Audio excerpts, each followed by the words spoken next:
So I'll start with an ayah from the Book of Allah, and then we will try to sort of make our way into understanding what some of the themes that the ayah has. Bismillahir Rahmanir Rahim. قل إنما أنا بشر مثلكم يوحى إلي. It's a portion of an ayah. قل إنما أنا بشر مثلكم. Say to them. قل means say to them. Ya Rasulullah, tell the people, tell them. قل, tell them. إنما أنا بشر مثلكم. I am a human being like you. يوحى إلي. That receives wahi. I am a human being like you that receives wahi. Two sides the ayah has. I am a human being like you, receives wahi. Keep that in mind, we'll come back to it. In 1943, if it's too loud, I don't like to speak loud because I will be backing off. And I'm not here to scream. I will not scream. I want us to be comfortable because we're trying just to sort of educate ourselves with the book and the sunnah. That's all we're trying to do now. So, these screaming things I can't do. Sorry. In 1943, Abraham Maslow, the psychiatrist or psychologist actually, released a paper about the theory or the hierarchy of needs, the hierarchy of human needs. Psychologists have always sort of thought, what's the most important need of every human being? Huh? Well, the beauty of Islam is looking at human family or the human race as a family. In fact, not just a humanity as species. Islam views them as family, but the whole creation, Islam views them as a family. And therefore, you see this interaction between humans who are enlightened, illuminated. We call them awliya of Allah, for example. I know you know all these things. I'm not here to teach you. I'm here to just, sort of remind ourselves.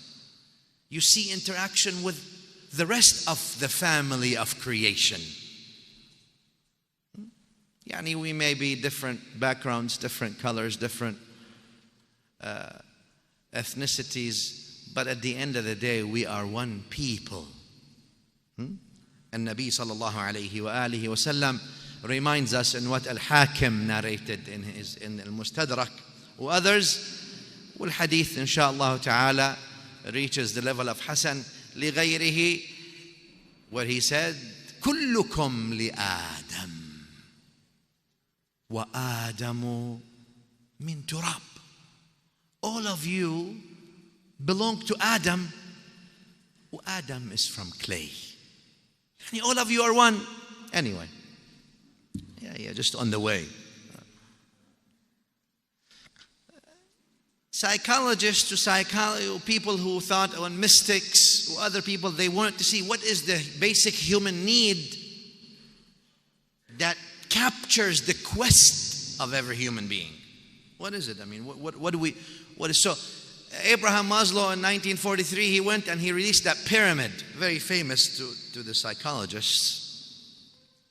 The pyramid of human hierarchy, or the hierarchy of human motivation or needs.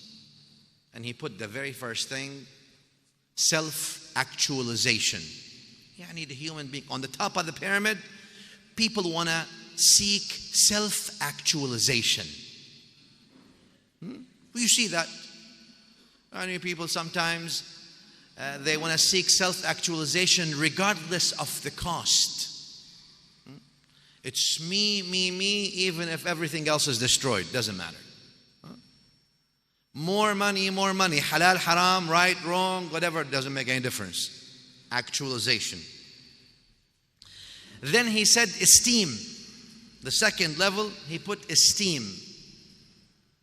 Worth and value of people's self. Then he put love. In that pyramid, then he put love. Then he put safety, feeling safe, the quest for being safe. And then the bottom of the pyramid was physiological needs, such as breathing, eating, drinking water. Yani, attempts, right?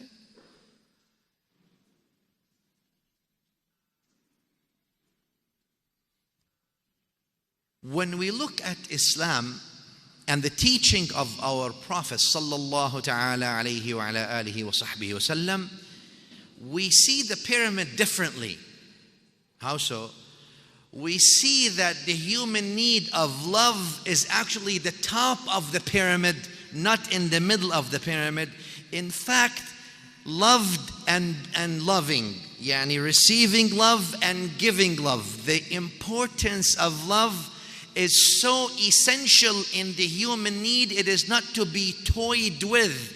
So much that Islam couples living with loving and loving with living. If you don't love, you don't really live.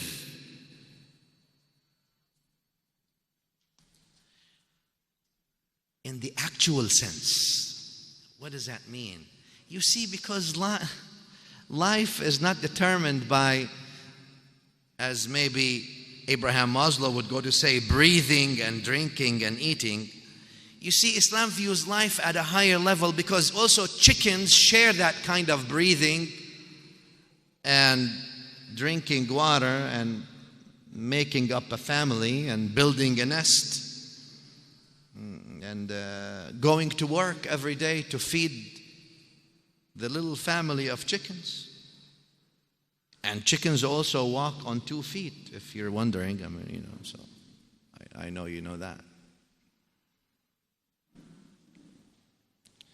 Where is the message? Where is the message that separates, that gives that taklif, that gives that conscious or conscientious responsibility to the Khalifa of Allah on earth, to the representation of the vast and unconditional Muhammadan love and mercy to the worlds? Where is that call that came from heavens then? Love. Love is the call. Actually, 2 things, love and gratitude. But anyway, if you were to ask many scholars, they would tell you that Islam views love as important as breathing in Islam. That's why you see in Nabi sallallahu alayhi wa sallam, Sahih al-Bukhari, for example, where he tells us, لا يؤمن أحدكم حتى أكون أحب إليه. One of you would not be a complete believer until he has so much love for me, etc. And all these things that he says, sallallahu alayhi wa sallam. Allah subhanahu wa ta'ala in the Quran tells us obviously in the ayah, قُلْ إِن كُنْتُمْ تُحِبُّونَ اللَّهَ فَاتَّبِعُونِ. Say, if you love, then Allah, you love your Creator, then follow His messenger. You see, following doesn't come first. What comes first? Loving. Loving before than following? I always thought, we've been taught recently, that you first follow and then you love.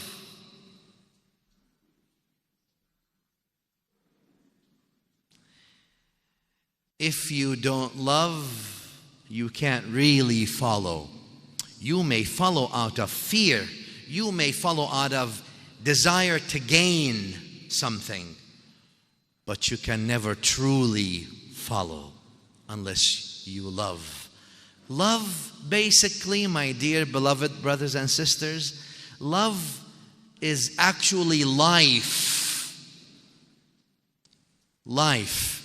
And therefore I always say, if you don't have love, get a life. Get a life.